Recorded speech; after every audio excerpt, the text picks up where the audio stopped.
Lecture number 1 जो है वो हम स्टार्ट करने लगे हैं। तो हम बेसिकली अब देखेंगे कि हर टॉपिक में से टॉपिक वाइज हम यहाँ पे आप देखते जाएंगे कि क्या क्या एमसीक्यूज जो है वो पॉसिबिलिटीज हो सकती हैं। तो एक्चुअली ये सब वो नहीं है जिसके जो कि कंपलसरी है कि एग्जाम्स में ये एमसीक्यूज आएंगे।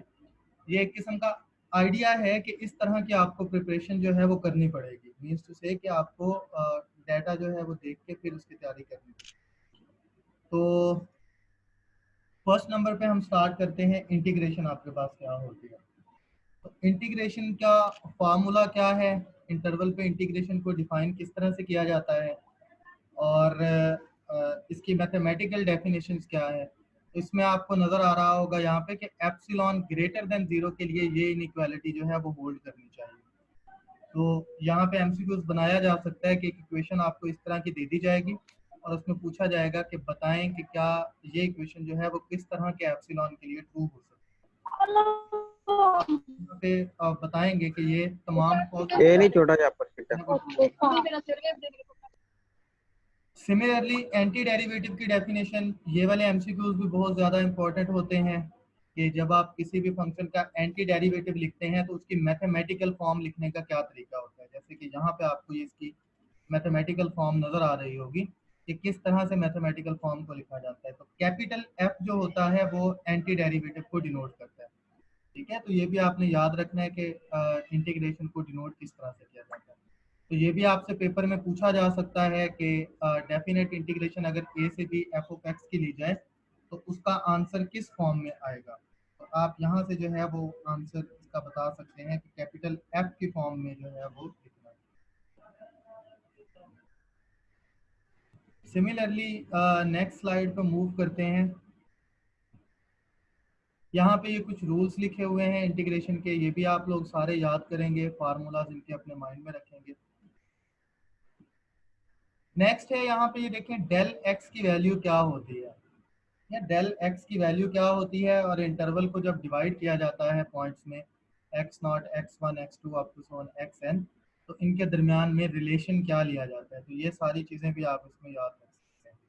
Similarly area under the curve, किसी भी फंक्शन के लिए एरिया का फार्मूला क्या होता है। तो यहाँ पे वो पूछ सकता है कि ये जो एक्स के स्टेरिक होता है, ये एक्स के स्टेरिक कौन से इंटरवल में से बिलोंग करता है। ये चीज़ें भी आपको माइंड में रखनी है कि इनका इंटरवल क्या होना चाहिए, ओपन इंटरवल है या क्लोज्ड इंटरवल है, या जो है ओपन, हाफ ओपन या हाफ क्लोज्ड इंटरवल है। अगेन इंटीग्रेशन किसी भी इंटरवल पे इन फॉर्म ऑफ समेशन इसके आंसर लिखे हुए हैं। अब ये देखें, जब आप इसको लिमिट को ओपन करके लिखते हैं तो डेल एक्स की जो वैल्यू आपने चूज करनी है वो मैक्सिमम वैल्यू आपने चूज करनी है। ठीक है, तो ये भी माइंड में रखिएगा कि डेल एक्स की जब आप लिमिट अप्रोच करवाएंगे तो आप डेल एक्स कौन सा चूज करते हैं, तमाम सब इंटरवल्स में से वो चूज करते हैं कि जिसकी वैल्यू जो है वो सबसे बड़ी आ रही होती है। तो मैक्सिमम वैल्यू आपने चूज करनी है। ठीक है, तो इसमें एमसीक्यू पूछा जा सकता है कि जब इंटीग्रेशन को आप समेशन की फॉर्म में आप जब एवेलुएट करते हैं तो जो लिमिटिंग वैल्यू होती है वो कौन से सब इंटरवल की ली जाती है। तो आप यहाँ पे बताएंगे कि जो लिमिटिंग वैल्यू होती है वो मैक्सिमम नंबर लिया जाता है।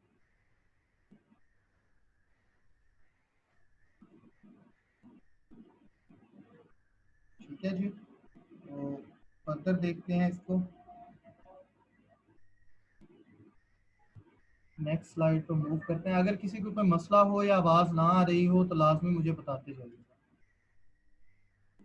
उसके बाद बच्चे ये रूल्स हैं, और रूल्स में से एमसीक्यू ज़ाहिर बात है इजीली बन सकते हैं कि जैसे A to B F of X है तो आप इसको माइनस के साथ जब आप साइन चेंज करें तो अपर और लोअर लिमिट्स को आप आपस में इंटरचेंज कर सकते हैं।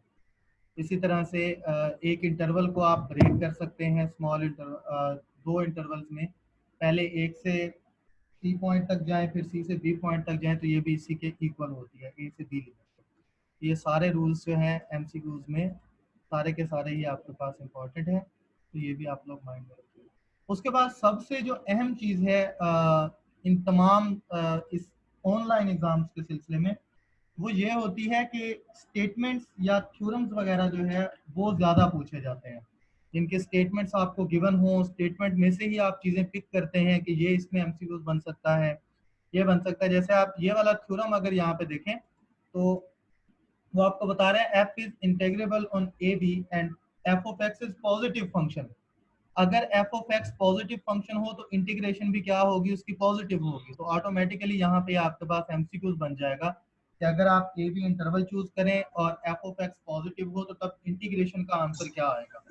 तो इंटीग्रेशन भी उसकी क्या आती होती है, पॉजिटिव आती है।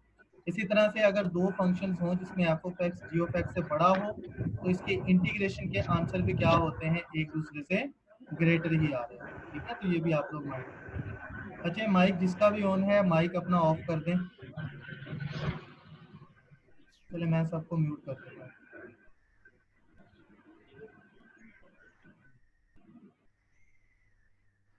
ओके, तो ये नेक्स्ट आपके पास एमसीक्यू शो हो रहा है एक किस्म का, क्योंकि ये थ्योरम है तो थ्योरम की स्टेटमेंट, और ये बहुत इंपॉर्टेंट है। ठीक है ना, ए से बी अगर एफ ऑफ एक्स आपको गिवन है तो आप उसको किस तरह से लिखेंगे।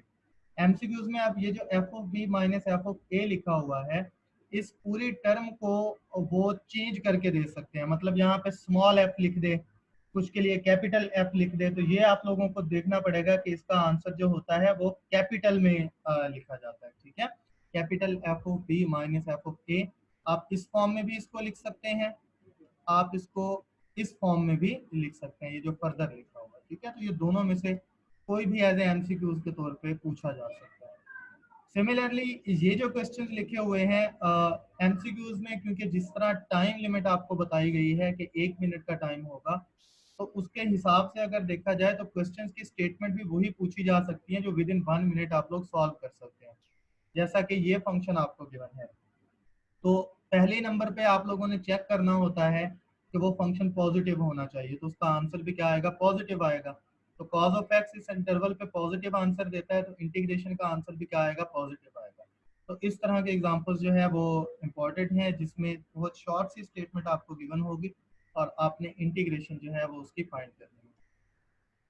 नेक्स्ट देखें तो फंडामेंटल थ्योरम ऑफ कैलकुलस, ये कंप्लीट का कंप्लीट थ्योरम की एक एक लाइन जो है वो आपकी एमसीक्यू टाइप है। ठीक है, जिसमें वो कैपिटल एफ यहाँ पे किसको डिनोट कर रहा है, उस, उसके बाद आप इसको इम्प्लीमेंट किस तरह से करते हैं। जैसे ये देखें, ये आपके पास पूरी फॉर्म लिखी हुई है इसकी, इसके बाद ये सर्कुलर फॉर्म इसकी लिखी हुई है, तो ये सारी की सारी चीज़ें जो है ये डेफिनेट इंटीग्रेशन के एमसीक्यू पॉसिबल बन सकते हैं। अब ये एग्जांपल्स देखें, ये वो सारी एग्जांपल्स हैं जो विद इन मिनट्स जो है आप लोग सॉल्व कर सकते हैं। तो इस तरह की छोटी छोटी एग्जांपल्स जो है आप लोग तैयार करें। ठीक है, उसके बाद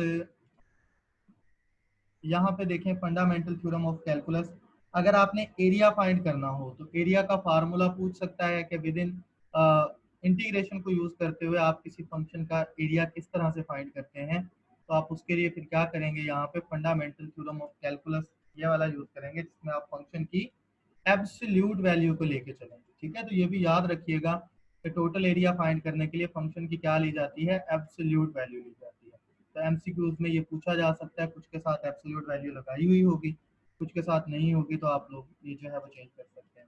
उसके बाद ये अगर आप इक्वेशन देखें तो ये मोस्ट इंपॉर्टेंट इक्वेशन है, जिसमें डायरेक्टली एक एमसीक्यूज बनता है, और ये इस तरह के क्वेश्चन जो है मोस्टली एक्सपेक्टेड होते हैं कि आपको यहाँ पे कोई क्वेश्चन दे दिया जाता है, आपको टी की जगह पे कोई और फंक्शन लिख दिया जाता है, तो आपने क्या करना होगा, डायरेक्टली अपर लिमिट इसमें पुट करें, इंटीग्रेशन और डेरिवेटिव को कैंसिल कर दें, और तो जो आंसर बचेगा वो बाय फर्स्ट फंडामेंटल थ्योरम आप डायरेक्टली जो है वो डेफिनेट इंटीग्रेशन वो फाइंड आउट कर सकते हैं। तो यहाँ से आप वो डेफिनेट इंटीग्रेशन फाइंड आउट कर सकते हैं। सिमिलरली नेक्स्ट पे अगर आप मूव करें, ये देखें ये क्वेश्चंस हैं जो आप डायरेक्टली यहाँ पे क्या करेंगे, जैसे इंटीग्रेशन यहाँ पे आप कैंसिल कर दें, टी की जगह पे एक्स लिख लें, तो एक्स क्यूब जो है वो डायरेक्टली इसका आंसर आ जाएगा। ठीक है जी, तो ये छोटी सी समरी लिखी गई है जिसमें सारे रिजल्ट्स जो है वो बताए गए हैं। तो अगर आप ये समरी अच्छे से प्रिपेयर करते हैं तो लेक्चर नंबर 1 जो है वो आपका कंप्लीटली जो है वो प्रिपेयर हो जाएगा। ओके जी, मैं मूव करता हूँ लेक्चर नंबर 2 पे। अब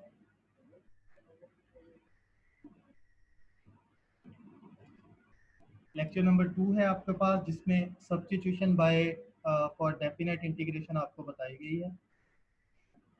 तो यहाँ पे देखें, ये देखें जी, ये सब्स्टिट्यूशंस जो होती हैं इस तरह का एमसीक्यूज बन सकता है कि यहाँ पे एक फंक्शन पूरी एक इक्वेशन आपको दे दी जाए, यहाँ पे इसने F of G of X लिखा है ना और जी प्राइम ऑफ एक्स लिखा है। अगर मैं यहाँ पे कोई और फंक्शन लिख देता हूँ, मैं F of G of X की जगह पे लिख देता हूँ साइन इंटू कॉज एक्स, और जी प्राइम की जगह पे जो भी आंसर बनता है जैसे कॉज का डेरिवेटिव साइन एक्स बनता है तो मैं यहाँ पे साइन लिख देता हूँ।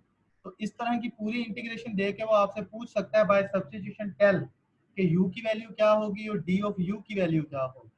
ठीक है, तो ये आपको माइंड में रखनी है कि d ऑफ u की वैल्यू होती है g प्राइम, और dx का जो आंसर होता है वो बेसिकली d ऑफ u होता है, और ये जो सिंपल f वाली टर्म आपको गिवन होती है इसको आप सब्स्टिट्यूट करते हैं एज ए u के तौर पे। तो सब्स्टिट्यूशन की मेथड्स कितनी होती हैं? दो मेथड्स होती हैं। पहला मेथड आपके पास ये है जिसमें आप लोग क्या करते हैं कि इसकी डेफिनेट ही इंटीग्रेशन आपने फाइंड करनी है, और उसके बाद जो लिमिट्स हैं वो इसमें आपने पुट कर देनी है। ठीक है, जैसे ये आपको यहाँ पे बता रहा है। फिर उसके बाद लिमिट्स को आप लोग चेंज करते हैं, जो जो सब्स्टिट्यूट किया है उसके लिहाज से लिमिट्स को चेंज करते हैं। तो बहरहाल डेफिनेट सब्स्टिट्यूशन में आपके क्वेश्चंस क्या बन सकते हैं कि एक क्वेश्चन आपको गिवन होगा, उसमें एफ ऑफ एक्स भी होगा, जी ऑफ एक्स भी होगा, तो आपसे पूछा जा सकता है कि इसमें यू की वैल्यू बताएं जो आप चूज करेंगे, सब्स्टिट्यूट करेंगे जो वो वैल्यू बताएं, और उसके अलावा उस सब्स्टिट्यूशन का डेरिवेटिव लेके बाकी इसमें क्या सब्स्टिट्यूशन होगी तो वो दोनों सब्स्टिट्यूशंस आपको बतानी पड़ेगी। तो इस टाइप के एमसीक्यूज जो है वो इसमें पॉसिबिलिटीज है। इसके अलावा जैसे ये वाली आप देखें एग्जांपल मेथड नंबर 2, जिसमें वो आपको यू की वैल्यू बता रहा है, उसके बाद लिमिट्स अगर वो कहे कि चेंज करके बताएं तो आपको एक इंटीग्रेशन दी होगी और बताया जाएगा by substitution tell it's changeable limits, कि इसकी चेंज होने के बाद लिमिट्स जो है वो क्या बनेगी वो हमें बताएं। ठीक है, तो आप लोग वो लिमिट्स जो है यहाँ पे बता सकते हैं। तो इसी तरह से ये देखें सब्स्टिट्यूशन के लिए ये थ्योरम है आपके पास, अगर एफ कंटिन्यूअस हो और एक्स पे ये वाली कंडीशन आपके पास लगी हुई हो तो उसकी इंटीग्रेशन के लिए ये वाली इक्वेशन होल्ड करती है। बाकी इस तरह के जो लेंथी क्वेश्चन हैं जैसा कि ये क्वेश्चन है, ये विद इन टाइम जो है वो सॉल्व नहीं किए जा सकते। प्रिपेयर इनको लाजमी रखें, लेकिन फोकस करें उन चीज़ों पे जिनके चांसेस ज़्यादा है। ठीक है, तो ये एट द एंड उसने फिर यहाँ पे आके वो रिपीट कर दिया है फंडामेंटल थ्योरम ऑफ कैलकुलस, ये भी आप लोग।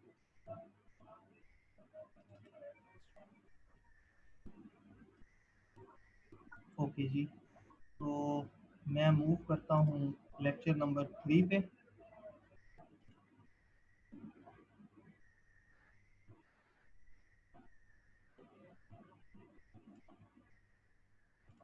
लेक्चर नंबर 3 पे चलते हैं।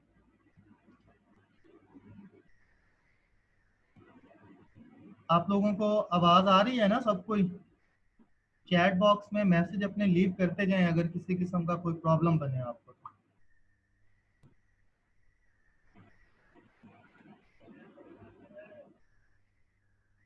चैट बॉक्स में काइंडली अपना मैसेज लीव करते जाएं अगर सबको आवाज़ आ रही है। ओके जी, ठीक है। तो लेक्चर नंबर 3 है इंटीग्रेशन बाय पार्ट्स। देखें इसमें बहुत इंटरेस्टिंग टाइप के क्वेश्चन जो है वो बन सकते हैं। ठीक है, वो क्वेश्चन किस तरह से बन सकते हैं, अगर आप इस स्लाइड पे अगर आप, मैं आपको बताता हूँ, अभी ये नेक्स्ट स्लाइड पे मूव करता हूँ मैं। ये देखें, अब अगर आपको इंटीग्रेशन बाय पार्ट्स कही जाती है, फॉर एग्जांपल आपसे पूछ लिया जाता है x dot log of x, एक फंक्शन आपको गिवन है, वो आपसे पूछेगा इसमें डी ऑफ यू की क्या वैल्यू है और डी ऑफ वी की क्या वैल्यू है, या इसमें u की क्या वैल्यू है और d ऑफ b की क्या वैल्यू है। तो ये वैल्यूज निकाल के आप लोगों को बतानी पड़ेगी, और ऑप्शन आपको दिए जाएंगे कि u आप ये चूज करेंगे, d ऑफ v की ये वैल्यू होगी, या v आप ये चूज करेंगे और d ऑफ u की क्या वैल्यू आएगी आपके पास। ठीक है, देखें ये होता है फार्मूला कि अगर आपको कोई यहाँ पे एक फंक्शन गिवन है u dv, तो आप पहले इंटीग्रेशन लेते हैं, फिर दूसरा फंक्शन एज इट इज छोड़ देते हैं, माइनस कर देते हैं, फिर इंटीग्रेशन वाली टर्म्स को एज इट इज लिख देते हैं, और पहले फंक्शन के आप क्या ले लेते हैं, डेरिवेटिव ले लेते हैं, जैसे इसने यहाँ पे दिया हुआ है। तो कुछ एग्जांपल्स भी वो आपको शो करेगा। ये देखें x साइन ऑफ x, तो एमसीक्यूज इसका क्या बनेगा आपको कि इसमें वो पूछेगा what is value of f of x and what is value of g prime of x, तो ये आपको बतानी पड़ेंगी। तो f ऑफ x की वैल्यू यहाँ पे आपने क्या चूज की है, x की है, और g ऑफ x की क्या वैल्यू, आप g प्राइम ऑफ x की क्या वैल्यू आपने चूज की है, साइन ऑफ x चूज की। ठीक है, तो इंटीग्रेशन बाय पार्ट्स में इस तरह के एमसीक्यूज जो है उनकी पॉसिबिलिटीज ज्यादा होती हैं, कि इस तरह के एमसीक्यूज जो है वो बनाए जा सकते हैं। ठीक है, ये देखें, जैसे आप ये देखें ना, ये था आपके पास एक्स साइन ऑफ एक्स। अब इसमें देखें यू की वैल्यू क्या है, यू एक्स चूज किया, डीवी क्या लिया, साइन एक्स डी एक्स। अब यहाँ पे वो कोई भी वैल्यू चेंज कर सकता है, आपको वो कह दे एक्स कॉज ऑफ एक्स और उसमें पूछे what is value of U and DV, तो वो एमसीक्यूज में डिफरेंट आपको ऑप्शन दिए जा सकते हैं। तो आप इनको जो है इस तरह से आप लोग चेकआउट कर सकते हैं।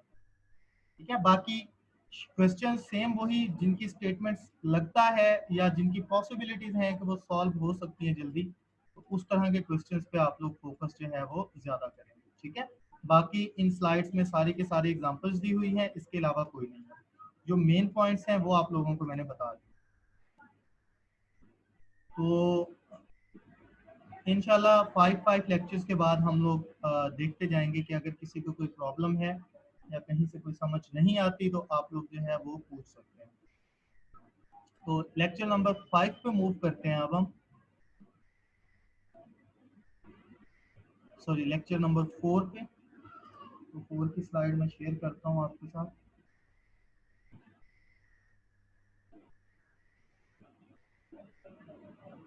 तो लेक्चर नंबर 4 पे हम आ गए हैं जी।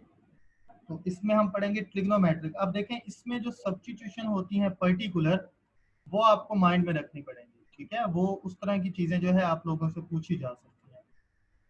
जैसा कि आप यहाँ पे देखें, ये थ्योरम आप पहले भी पढ़ चुके हैं, इसको रीरीड करने की हमें जरूरत नहीं है।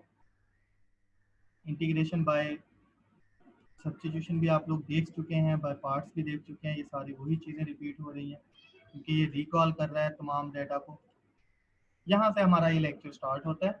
इंटीग्रेशन बाय सब्स्टिट्यूशन क्या होती है? इसमें ऐसा होगा कि आपको एक फंक्शन दे दिया जाएगा और आपसे पूछा जाएगा कि इसमें सब्स्टिट्यूशन आपकी क्या होगी। फॉर एग्जाम्पल, जैसे यहाँ पे सेकंड एक्स है तो वो आपसे पूछ सकता है what will be the substitution following is one of the substitution for your given integration.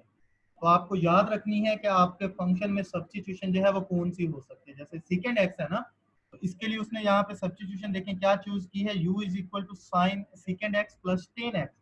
तो इस तरह की सब्स्टिट्यूशन जो है वो इसमें की जा सकती है। ठीक है, तो ये आप लोग देख सकते हैं किस तरह से सब्स्टिट्यूशन जो है वो की जाती है इसमें।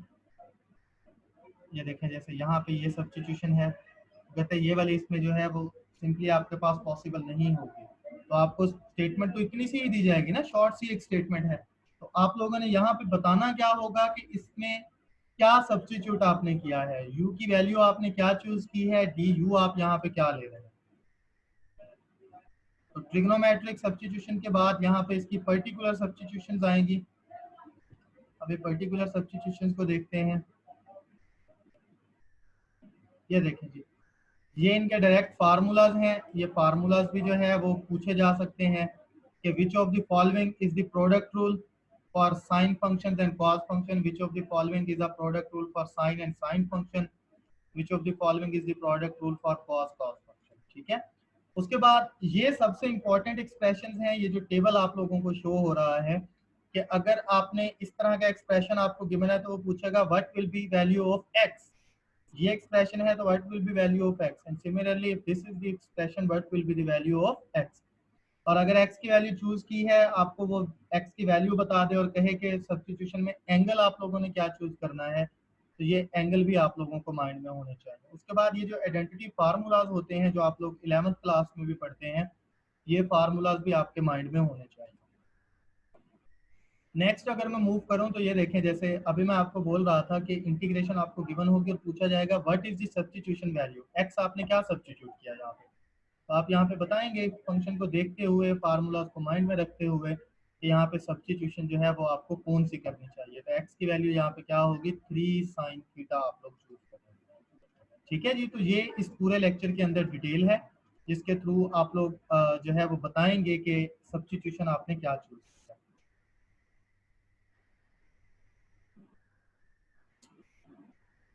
बहरहाल इसमें एक हमारे पास जो है वो सब्स्टिट्यूशन इसमें आएगी बाय पार्शियल फ्रैक्शन। ये देखें, इंटीग्रेशन बाय पार्शियल फ्रैक्शन। तो इसमें जो है सिंपली एक मुकम्मल आपको जो है वो एक्सप्रेशन देके उसकी पार्शियल फ्रैक्शन आप लोगों से पूछी जा सकती है कि मीन्स इसका पार्शियल फ्रैक्शन के बाद क्या आंसर होगा आपके पास। जैसे ये देखें ना, ये एक फंक्शन था, यहाँ पे ऑप्शंस बनाए जा सकते हैं कि इसका आंसर बाय पार्शियल फ्रैक्शन ये बनेगा इस तरह का, या फिर डायरेक्टली जैसे पार्शियल फ्रैक्शन के रूल होते हैं कि डिनोमिनेटर में अगर आपके पास एक्स स्क्वायर है तो ऊपर ए के साथ आप एक्स भी साथ में मल्टीप्लाई करते हैं। तो इस तरह की डायरेक्ट जो है वो वैल्यूज भी आप लोगों से पूछी जा सकती है। क्वेश्चंस वही होंगे जैसे मैं पहले बोल रहा हूँ पार्शियल फ्रैक्शन के, कि जिनकी स्टेटमेंट्स थोड़ी सी ऐसी हों जिनको आप विद इन टाइम जो है वो सॉल्व कर सकें। ठीक है, तो मूव करते हैं लेक्चर नंबर 5 पे। तो लेक्चर नंबर 5 जो है यहाँ पे शुरू हो जाता है रिमानियन सम की जो डिटेल है वो शुरू हो जाती है। तो इसमें भी क्वेश्चंस की डिमांड जो है वो बहुत ज़्यादा है, क्योंकि इसमें क्वेश्चन बहुत अच्छे से एमसीक्यूज जो है वो बन सकते हैं। रिमानियन सम की डेफिनेशन है, डेफिनेशन के बाद ये डेल एक्स वन की क्या वैल्यू होगी, डेल एक्स टू की क्या वैल्यू होगी, डेल एक्स एन की क्या वैल्यू होगी। तो ये वो सारी चीज़ें हैं जो आप लोग देख सकते हैं। ठीक है ना, जैसे डेल एक्स के का जनरल फार्मूला क्या होता है, तो ये पूछा जा सकता है कि डेल एक्स के का जनरल फार्मूला बताएं जी क्या होता है। उसके बाद समेशन फॉर्म में आप किस तरह से रिमानियन सम कैलकुलेट करते हैं, ये वो सारी चीज़ें हैं जो कि बहुत इंपॉर्टेंट है इसमें। उसके बाद एक्स के स्टेरिक, इसकी क्या वैल्यू होती है, कैसे चूज किया जाता है। तो ये वो पॉइंट्स हैं जो आप लोगों को इसमें माइंड में रखने पड़ेंगे।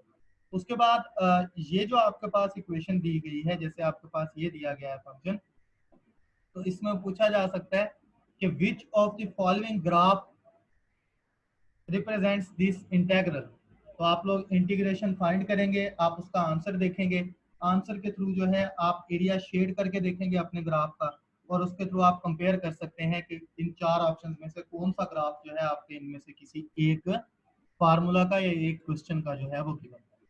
ठीक है, उसके बाद ये प्रॉपर्टीज बहुत इंपॉर्टेंट है, ये सारी आप लोग माइंड में रखिएगा प्रॉपर्टीज, कि सम रूल हो गया, इसका कांस्टेंट मल्टीपल रूल हो गया, एडिशन हो गया रूल। तो ये सारे के सारे रूल्स आप लोग माइंड में रखिएगा।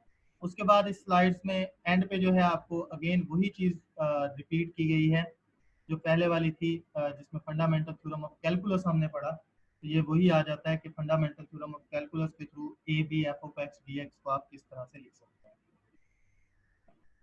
ठीक है जी, तो ये सारे वो पॉइंट्स हैं जो आप लोग अपने माइंड में रखेंगे। उसके बाद मीन वैल्यू थ्योरम, इसकी स्टेटमेंट डायरेक्ट आपसे पूछी जा सकती है, या मीन वैल्यू थ्योरम कौन से फंक्शंस पे डिफाइन होता है, या मीन वैल्यू थ्योरम को फुलफिल करने के लिए एफ की क्या कंडीशंस होती हैं। ठीक है, एफ कंटिन्यूअस होना चाहिए, एफ डिफरेंशिएबल होना चाहिए, वट कुछ भी ऑप्शन जो है वो आप लोगों को दिए जा सकते हैं। तो कंटिन्यूटी के लिए या मीन वैल्यू थ्योरम को होल्ड कराने के लिए क्या कंडीशंस होती हैं, वो कंडीशंस आप लोगों ने अपने माइंड में रखनी है। ठीक है, तो ये पॉसिबिलिटीज हैं जिनके थ्रू जो है वो क्वेश्चन आप लोगों के बन सकते हैं। तो इसमें सारी डिटेल जो है यही थी आपके पास कि रिमानियन सम जो है आप लोग किस तरह से कैलकुलेट करेंगे। ओके जी, फर्दर अगर हम मूव करें लेक्चर नंबर 6 पे, तो लेक्चर 6 देखते हैं। इसमें सिंपली वही दो फार्मूलाज लेक्चर 6 से 8 तक जो है ये सिंपल फार्मूलाज ही डिमांड किए गए हैं कि वॉल्यूम ऑफ सिलिकॉन क्या होगा, इसी तरह से एरिया फाइंड करना। ये सारी चीज़ें जो है सिंपल फार्मूलाज आपको पता होना चाहिए। जैसा कि यहाँ पे वॉल्यूम लिखा हुआ है ना, कि केज स्लैब का जो वॉल्यूम है, आपने अपने गिवन एरिया को जो है वो डिवाइड कर दिया सब एरियाज में। उसके बाद उसका टोटल एरिया या वॉल्यूम जो है आप कैसे फाइंड करेंगे, तो उसके लिए आप अप्रॉक्सीमेट फार्मूला क्या यूज़ करते हैं ये आपको पता होना चाहिए। समेशन की फॉर्म में क्या फार्मूला होगा, इंटीग्रेशन की फॉर्म में उसका क्या फार्मूला होगा। तो ये वो सारे की पॉइंट्स हैं जो कि इन तमाम लेक्चर्स में आप लोगों को अपने माइंड में रखने हैं। उसके बाद इनके क्वेश्चंस भी जो है बहुत ज़्यादा वैल्यू रखते हैं। जैसे ये देखें, एरिया ऑफ रीजन का फार्मूला क्या होता है। तो डिफरेंट ऑप्शंस यहाँ पे आपके पास बन रहे हैं। तो इन लेक्चर्स में ये 6 से 8 तक जो भी लेक्चर्स आपके पास बनते हैं, इन लेक्चर्स में सिर्फ फार्मूलाज पे बात की गई है और उनकी डिटेल बताई गई है कि आप लोग जो है किस तरह से वॉल्यूम और एरियाज जो है वो फाइंड करते हैं। Washer perpendicular to x axis, ठीक है, इसको वॉशर फार्मूला या वॉशर मेथड भी बोलते हैं, जिसके थ्रू आप किसी की इंटीग्रेशन जो है वो फाइंड आउट कर सकते हैं। ठीक है, ये देखें, ये फार्मूलाज डिफरेंट लिखे हुए हैं, तो ये आप लोग अपने माइंड में रखेंगे। छोटा सा क्वेश्चन इसमें दे दिया जाएगा आपको उसमें आप लोगों से पूछा जा सकता है कि इसका एरिया फाइंड आउट करें, या एरियाज पे कंडीशन क्या होंगी, तो ये सारी चीज़ें आपको पता होनी चाहिए। तो लेक्चर नंबर 8, अब हम 7 इंशाल्लाह देखते हैं। 7 में भी सेम यही पॉइंट्स हैं जो अभी मैं आपको बता रहा हूँ कि आप लोग उसमें भी एरियाज, वॉल्यूम, और यहाँ पे देखो ना वॉल्यूम ऑफ सिलेंडर क्या होता है, या विच of the following is method of cylindrical shells, कौन सी इसमें मेथड ऑफ सिलेंड्रिकल शेल्स है, या इसके लिए कंडीशन क्या आप यूज करते हैं, जो फंक्शन आपने चूज करना है वो क्या होना चाहिए। तो फंक्शन कंटिन्यूअस होना चाहिए, नॉन नेगेटिव होना चाहिए, किस इंटरवल पे डिफाइन होना चाहिए, रीजन जो है वो कौन सा होना चाहिए, वो बाउंडेड अबव होना चाहिए, बाउंडेड बिलो होना चाहिए, समथिंग लाइक दैट। कुछ भी जो है ये मेन कंडीशंस आप लोगों ने फोकस करनी है कि किसी थ्योरम की मेन कंडीशंस क्या है, थ्योरम को फुलफिल करने के लिए उसकी रिक्वायरमेंट्स क्या होती हैं, फंक्शन को डिफाइन कहाँ पे होना चाहिए। ये वो सारे पॉइंट्स हैं जो आप लोगों को अपने माइंड में रखने पड़ेंगे। अगेन वही डेल एक्स की वैल्यू, एक्स डायरेक्ट की वैल्यू आपने कहाँ से चूज करनी है, तो ये वो पर्टिकुलर पॉइंट्स हैं जो आप लोग इन तमाम लेक्चर्स में जो है माइंड में रखें। ठीक है, बाकी जो लेक्चर नंबर थे आपके 8 से लेके 12 तक, या जिनमें आप लोगों के रेशो और रूट टेस्ट यूज हुए हैं। ठीक है, रेशो टेस्ट यूज हुआ है, रूट टेस्ट यूज हुआ है, लिमिट कंपैरिजन टेस्ट आपके पास यूज हुआ है। तो उन स्लाइड्स को मैं यहाँ पे रिपीट नहीं करूंगा, वो आप लोग एक बार खुद उसको वाइंड अप करेंगे, जैसे आपको चीजें मैंने पहले समझाई हुई हैं लेक्चर्स में। उसमें ये होता है कि उनकी आपको स्टेटमेंट्स याद रखनी पड़ती हैं। Which of the following is the mathematical form of the root test या रेशियो टेस्ट या लिमिट कंपैरिजन टेस्ट। या आप लोगों से वहां पे ये डिमांड की जा सकती है कि if for ratio test if limit L is less than 1, greater than 1 या इक्वल टू 1, तो सीरीज डाइवर्ज करेगी, कन्वर्ज करेगी। तो ये चीजें उसमें आप लोगों से पूछी जा सकती हैं, जो आप बताएंगे कि बाय रेशियो टेस्ट ये डाइवर्ज करते हैं या कन्वर्ज करते हैं। तो कन्वर्जेंस और डाइवर्जेंस के बारे में पूछा जा सकता है, और लिमिट की बेस पे उसकी कन्वर्जेंस या डाइवर्जेंस जो आप लोग चेक करते हैं वो आप लोग इनको बताएंगे। तो ratio, root, limit comparison test वगैरह जो है उसमें उनकी बेसिक डेफिनेशन या स्टेटमेंट, और उसके साथ साथ जो कन्वर्जेंस और डाइवर्जेंस का क्राइटेरिया होता है वो क्राइटेरिया आपने याद रखना है। ठीक है, उसके बाद सीक्वेंसेस है, इसमें आप लोगों से कोई सीक्वेंस देख के पूछा जा सकता है ये फाइनाइट सीक्वेंस है या इनफाइनाइट सीक्वेंस है, या एक गिवन सीक्वेंस होगा उसमें पूछा जाएगा इसकी फर्स्ट या एंड टर्म क्या है, या पूछा जा सकता है ये इसकी सीक्वेंस की nth टर्म क्या होगी, 2n टर्म क्या होगी, 3n टर्म क्या होगी। ठीक है, या एक सीक्वेंस देके आपसे कहा जा सकता है choose the correct journal term of the above sequence, तो आप लोग उसकी जनरल टर्म जो है वहां पे बता सकते हैं। तो ये वो सारे क्वेश्चंस हैं जो आप लोगों के सीक्वेंस के रेलिवेंट जो है वो बन सकते हैं। ठीक है, उसके बाद सीक्वेंस में वो पूछ सकता है कि सीक्वेंस के लिए जो फंक्शन डिफाइंड होता है उसकी डोमेन क्या होती है। ठीक है, और उसके बाद उसका एक्सप्रेशन क्या होता है, सीक्वेंस को नोट करने की नोटेशन क्या होती है, उसमें एलिमेंट्स को नोट करने की नोटेशन क्या होती है। विच of the following graph represents your the above sequence, एक सीक्वेंस दे दिया जाएगा, साथ में 4 ग्राफ्स दे दिए जाएंगे, और आपसे पूछा जा सकता है कि ये कौन से सीक्वेंस को रिप्रेजेंट करता है। या एक ग्राफ दे के नीचे 3-4 सीक्वेंसेस दे दिए जाएंगे और पूछा जा सकता है कि ये ग्राफ किस सीक्वेंस का ग्राफ है। तो आप लोगों को ग्राफ जो है वो किसी सीक्वेंस के बनाने आने चाहिए, जैसे हमने सीखा था पहले कि आप सीक्वेंस में n की वैल्यूज पुट करते जाएं, आपको उसमें रेंज मिलती जाएगी। उसको जैसे आप सिंपल एक ग्राफ ड्रा करते हैं वो ड्रा करके देखें तो आप लोगों को पता चलेगा। ठीक है, इसी तरह से एक फंक्शन दे के आपसे पूछा जा सकता है, या एक सीक्वेंस दे के पूछा जा सकता है कि इस सीक्वेंस का ग्राफ कंटिन्यूअस होगा, नहीं होगा। तो वो भी सारी कंडीशंस जो है इसी में आप लोगों से डिमांड की जा सकती है। तो बाकी इसमें जो है वो बताया गया है कि सीक्वेंस कन्वर्ज और डाइवर्ज कब करता है, विदाउट एनी टेस्ट। ठीक है, ये सिंपल इसका क्राइटेरिया है, आप इसकी लिमिट इवेलुएट करें। अगर लिमिट किसी सीक्वेंस की फाइनाइट आ जाती है तो वो कन्वर्ज करेगा, अगर उसकी लिमिट जो है इनफाइनाइट आ जाती है तो वो डाइवर्ज करेगा। ठीक है, इसके बाद ये थ्योरम आप लोगों के सामने है जिसमें डिफरेंट उसने क्राइटेरियाज लिखे हुए हैं लिमिट इवेलुएट करने के। तो ये लिमिट इवेलुएट करने के डिफरेंट फार्मूलाज जो है ये भी आप लोगों को पता होना चाहिए। ठीक है जी, ये देखें जैसे ये क्वेश्चन है आपके पास, ये पूछा जा सकता है कि ये कन्वर्ज करता है या डाइवर्ज करता है। ये आप लोग बताएंगे कन्वर्ज कर रहा है तो किस नंबर को कन्वर्ज कर रहा है, वो आप लोगों को पॉइंट बताना पड़ेगा कि किस नंबर को कन्वर्ज कर रहा है। तो ये वो सारे पॉइंट्स हैं इस लेक्चर नंबर 8 में जो आप लोगों को माइंड में रखना है, ठीक है। तो बहरहाल जी ये थी वो बेसिक थ्योरी या बेसिक सारा डाटा जो आप लोगों को पता होना चाहिए। इसके अलावा बाकी जितने भी लेक्चर्स हैं, जैसे इम्प्रॉपर इंटेग्रल है या फोरियर सीरीज है आपके पास, या टेलर या मैक्लैरेन सीरीज आप लोगों ने देखी हुई है, तो उनके भी इसी तरह के क्वेश्चन बन सकते हैं कि इस सीरीज फला फंक्शन की जो है वो फर्स्ट 4 टर्म तक पहले सीरीज देखें कौन सी बन रही है, इसमें से 2 टर्म्स तक देखें कौन सी बन रही है, या फला में एफ प्राइम ऑफ जीरो की क्या वैल्यू है, F double prime of zero की क्या वैल्यू है। फिर उसके बाद रिकग्नाइज करें कि कौन सा इसमें से इंटेग्रल जो है वो फर्स्ट टाइप इम्प्रॉपर इंटेग्रल है या सेकंड टाइप इम्प्रॉपर इंटेग्रल है। इसी तरह से सीक्वेंस की कन्वर्जेंस डाइवर्जेंस, ये वो पॉसिबिलिटीज हैं जो आप लोगों के इन लेक्चर्स में बन सकती हैं। तो आप लोगों से मेरी रिक्वेस्ट यही होगी कि सिर्फ इन स्लाइड्स पे या इन लेक्चर्स पे ही आप लोग रिलाय ना करें। कोशिश करें कि इनकी एग्जांपल्स डिफरेंट सोर्सेज से सॉल्व करें, डिफरेंट सोर्सेज से इनकी एग्जांपल्स देखें, छोटे छोटे क्वेश्चंस देखें जो बन सकते हैं, क्योंकि ऐसा कभी भी नहीं होता कि जो यहाँ पे लिखा हुआ है सेम उसी फॉर्म में ही आप लोगों से एमसीक्यू पूछा जाए। तो डिफरेंट काइंड्स हो सकती हैं, डिफरेंट फॉर्म में वो पूछे जा सकते हैं। तो प्रिपरेशन अपनी सिर्फ इन स्लाइड्स तक जो है वो लिमिटेड ना करें, प्रिपरेशन जो है इन स्लाइड से थोड़ी सी बोल्ड करें, ठीक है। होपफुली जी आप लोग इसमें अच्छा जो है वो परफॉर्म